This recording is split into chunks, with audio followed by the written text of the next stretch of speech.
You ask Tiger to solve. This deals with linear equations with one unknown. The final result is y equals -4/5. Let's solve it step by step. Group all y terms on the left side of the equation.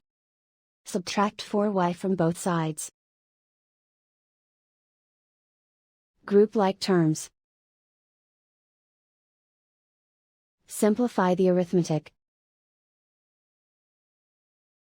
Group like terms. Simplify the arithmetic.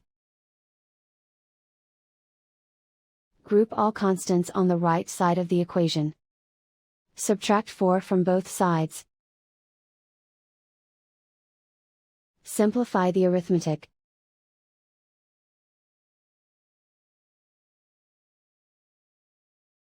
Isolate the y. Divide both sides by -10. Cancel out the negatives. Simplify the fraction.